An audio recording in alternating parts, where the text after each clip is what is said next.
Hello and welcome back to the sixth video for topic 2, computer organization, and here we're going to be describing the main functions of an operating system, and this is for the IB Diploma in Computer Science. As you can see, we're on the second topic of the 4 core units, and we've just started, we've finished computer architecture, we've finished secondary memory, and now we're on to the first of 3 videos where we'll look at the operating system and application systems. Okay, we're still going to do binary and simple logic gates. So here we go. Objective: understand the function and purpose of operating systems in managing hardware and software. Identify key features of operating systems that improve usability and differentiate between the role of operating systems and application software. So what is the operating system? Well, it's a set of software that controls the hardware, the resources, and provides services for computer programs. It acts as an intermediate, as you can see here, between the hardware, okay, the computer itself, and application software, the software that gets installed on top of the operating system, be that apps or be that sort of full-blown software like Microsoft Office. The operating system is the thing that sort of sits between. Okay, it enables the system to function effectively. So why do we need operating systems? Well, to manage the hardware resources, the CPU, the memory, the disk drives, etc. It provides an environment for applications to run and to sit on. It facilitates user interaction through a graphic user interface, a GUI, ensuring system stability and security. A GUI, basically you've got icons, you've moved the mouse around, as you can see here, I'm moving this sort of little red cursor. Yeah, it enables me to click on buttons and open applications, file save, and click on all the little links and everything else. Okay, that's a graphic user interface. So, the key functions: peripheral communication. It manages interaction with external devices like printers and keyboards. It manages memory. It allocates and monitors memory usage for different applications. It can handle multitasking and resource allocation, ensuring efficient use of the CPU and other resources. And security and access controls. It protects the system through user authentication, passwords, etc., and activity monitoring. Okay, what you're looking at, where you're going, parental controls, keeping what you want if you want to keep anything private, keeping that locked away. Okay, the components, there are 4 parts. There's a kernel, which is the core part of the operating system, managing system resources. There's the shell, which is the interface that allows users to interact with the operating system. It's either a command line interface or it's a graphic user interface. It organizes, usually into some kind of tree structure, it organizes the files and folders that you've got on your system. If you're on a Mac or if you're in Windows, you've generally got a documents folder, a desktop folder, a downloads folder. You might have an images folder, a pictures folder. You might have a video folder or a movie folder. Yeah, all the files and everything gets organized through the operating system.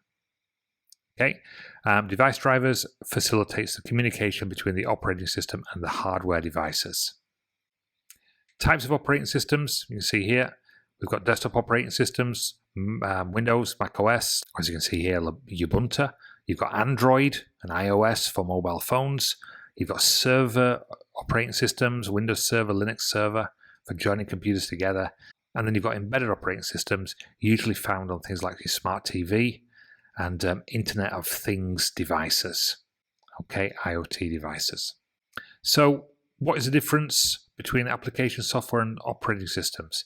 Well, as we've said, the operating system manages hardware and software. Okay, examples would include Windows, Mac OS, Linux. It's pre-installed usually. When you buy a computer from a computer shop, you'll generally buy it. Certainly, if it's a MacBook, you will buy it with a Mac operating system, Mac OS on it. If you were to buy a Chromebook, you'd be buying something with an operating system that sort of runs a little bit like Linux.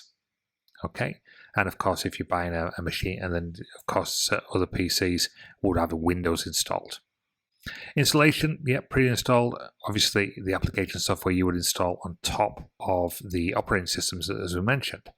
Resource management, it allocates CPU, memory, and storage, where the application software basically uses resources allocated by the operating system.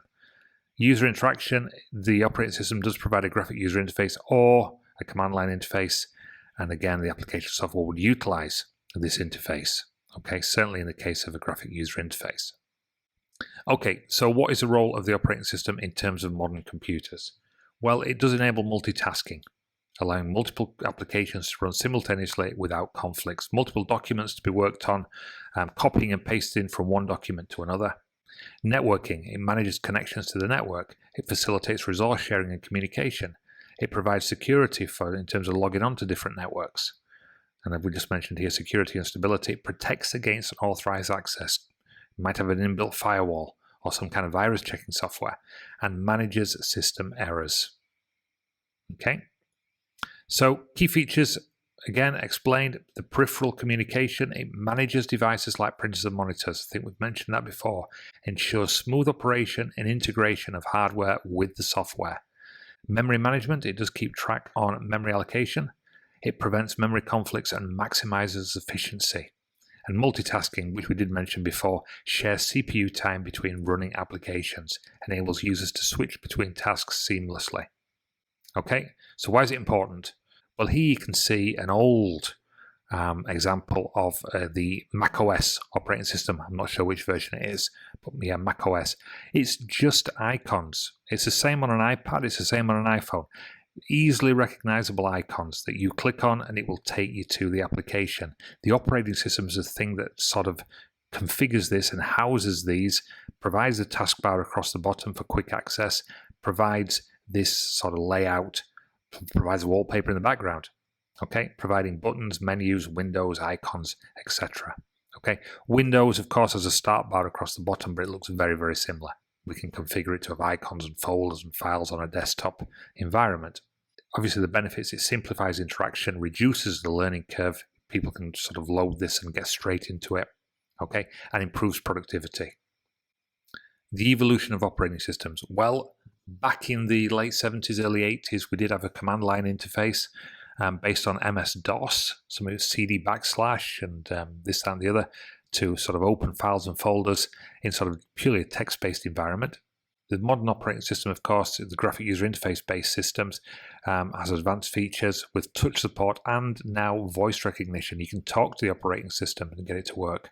If you've got a smart TV, certainly I know that the LG TV, you can use the remote controllers almost like a magic wand, a cursor where you point at different icons on the screen, and you've got voice control as well, so you can choose which channel or whether you want to open Netflix or not. Future trends: AI integration is obviously very important. I believe Siri has been replaced now on the iPhone with some kind of AI-based system. Improved security and cloud-based systems also on the horizon. Okay, so in summary, the operating system is the backbone of any computer system, enabling hardware and software to work together efficiently. Its evolution has paved the way for advancements in usability and functionality, making technology more accessible to a broad range of users. Okay, as always, there are, in this case, 3 questions. Okay, getting more and more difficult as we go along. Question 1, explain the role of an operating system in managing computer hardware and software resources, for 4 marks. Compare and contrast between the functions of the operating system and the application software. And then finally, for 8 marks, discuss the impact of operating systems developments on the usability of modern computer systems. Okay, if you don't want to see the answers, pause the video, have a little go yourselves. Otherwise, continue watching. Here we go. So question 1. The operating system allocates hardware resources like CPU and memory to applications, ensuring efficient operation. It manages the file system, providing a user interface, and handles communication between applications and hardware devices. The operating system manages hardware resources and provides a platform for applications. It handles memory, CPU allocation, and system security. Whereas application software, on the other hand, performs specific tasks like editing documents or browsing the web, a web browser, relying on the operating system for resources and user interaction. Okay, you can't have application software on a computer without it being installed on an operating system. Okay, finally, question 3. Developments in operating systems have significantly improved usability through enhanced graphic user interfaces, multitasking capabilities, and security features. Modern operating system interfaces are more intuitive, allowing for easy navigation and accessibility. Security advancements protect user data, and support for a wide range of hardware and software increases system versatility.